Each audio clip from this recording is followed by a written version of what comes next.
It's your brother Thon. First and foremost, I want to give all praises to the Most High, Yahweh, Bahashem, Yahushai, Bahashem, Rakakwadash. I want to give double honor to the apostles and the elders of Great Millstone. I want to say shalom to all the brothers and, of course, the few sisters who are pursuing this truth and sincerity. All right, may the blessing of election be upon your house. Today, we want to talk about taking full advantage of the company of aged men. If you have the privilege of being around men of the Lord, who've been in this walk, who've experienced particular things, who've had to apply the Spirit, not just knowing precepts, but they've been in life situations within our walk where they had to apply the understanding that they've learned and taught. It is time for you, when you're in their company, because, example, we have Apostle Makai here in Dallas and the Apostle Aramlab here. For we don't need to be, trying to tell them our testimony or, this how, we just need to be in listening mode. As a precept, I want to read this in Sirach really quick. Let me go there. And this is Sirach 32:7. It says, "Speak, young man, if there be need of thee, and yet scarcely when thou art twice asked." So right now, at that point in time, when you're among great men who've had to apply the understanding, it's time to be in listening mode. Now they go into the history and their testimonies of how they got to this point. Even if you've been around the apostles and you heard the stories 1,000 times, there's always little nuggets that may come out. In that particular instance, you just need to be in listening mode, because it's going to come a time where all the stuff you're going to have to apply it. Now, there's a difference between knowing what you should do and having the strength to do it. Part of your strength being built up is maybe knowing ahead of time what the repercussions are to not responding in a spiritual way. So you listen to these stories, you listen to the accounts of our apostles and elders and men who've come before us, and there's much learning that could be gained. There's much experience, secondhand experience that you can get by just listening. All right? Taking heed to these different, because when they're telling these stories, it's a recount of things that they may have experienced, but it's also more so counsel on how to navigate in our walk. Let's go to Proverbs here. Proverbs 11. Bear with me really quick while I get to it. Proverbs 11 and 14. It says, "Where no counsel is, the people fall, but in the multitude of counselors, there is safety." So getting to hear, be in the presence of aged men and hearing those conversations, that's an avenue to safety. You understand? And it has to be cherished and recognized. This is also Proverbs 12 and 15. It says, "The way of a fool is right in his own eyes, but he that hearkeneth unto counsel is wise." So you got to, you have any pride, you shouldn't have any pride in our walk. It has to be thrown out the window in order for you to grow. Okay? So forget how, your testimony or it'll be time for it to be shared. And the Lord, you'll know when the Lord has the time for your testimony to be shared if you're asked, or, you'll know. But right then, in these instances, when you're around aged men who walk that righteous path, automatically you should know it's listening time. Okay? This brings to mind, I believe it's in Chronicles. Let me go to it really quick. Was it not Adonijah? Or not Adonijah? Rehoboam? Let me just double check. One of Solomon's sons,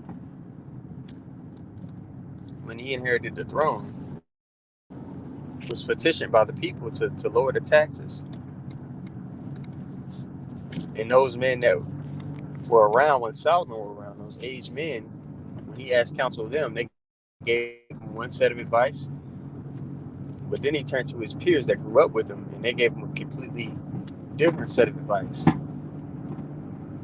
And the counsel he chose to heed caused the kingdom to be rent. It was for the Lord's purpose, but it's a good example on receiving the counsel of the aged men. All right, let's go there in Chronicles. All right, so we're here in 2nd Chronicles, the 10th chapter, and Salakia, guys, it was Rehoboam. I'm going to play the audio for this chapter in the NLT, and we're going to pay attention to this example on the consequences that could happen when you don't heed wise counsel. All right, so here we go. Chapter 10. Rehoboam went to Shechem, where all Israel had gathered to make him king. When Jeroboam, son of Nebat, heard of Solomon's death, he returned from Egypt, for he had fled to Egypt to escape from King Solomon. The leaders of Israel sent for Jeroboam, and he and all Israel went together to speak with Rehoboam. Your father was a hard master, they said. Lighten the harsh labor demands and heavy taxes that your father imposed on us. Now, Rehoboam was dealing with the northern tribes. And, the fall of a lot of kingdoms always revolves around the taxation of the people. Keep in mind, Solomon was taxing the people because he was the one charged with building the temple and many other governmental buildings to build up the structure for the nation. Okay? But, when he passed, those things were done. Wasn't any more need to tax the people to that extent. Okay? Let's continue on here. We will be your loyal subjects. Rehoboam replied, Come back in 3 days for my answer. So the people went away. Then King Rehoboam went to discuss the matter with the older men who had counseled his father Solomon. What is your advice? With the older men who had counseled his father Solomon. So they were with Solomon. They were amongst the wisest men to ever live, even though he started to go off in older age. They knew the ins and outs on how to maneuver with the people. Let's listen to what they said. Asked, How should I answer these people? The older counselors replied, If you are good to the people and show them kindness and do your best to please them, they will always be your loyal subjects. But Rehoboam rejected the... So basically they were telling him, hey, lower the taxes, dude. The time for everything that went down with that time is up. Be putting such harshness on them. So lighten the load on them a little bit. They'll always be loyal to you. Especially in this transition from one king to another. Probably was, something to take heed to, was it not?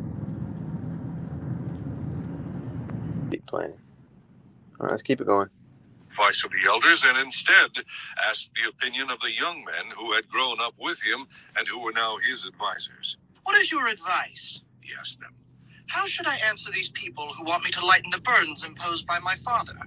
The young men replied, This is what you should tell those complainers. My little finger is thicker than my father's waist. If you think he was hard on you, just wait and see what I'll be like. Now, to what benefit would that advice be?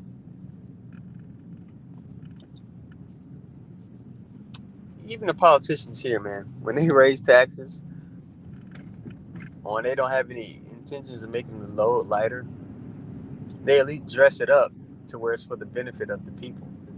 This motherfucker, these motherfuckers here, he spoiled royal kids, right? We're just being utter demons, Yes, my father was harsh on you, but I'll be even harsher.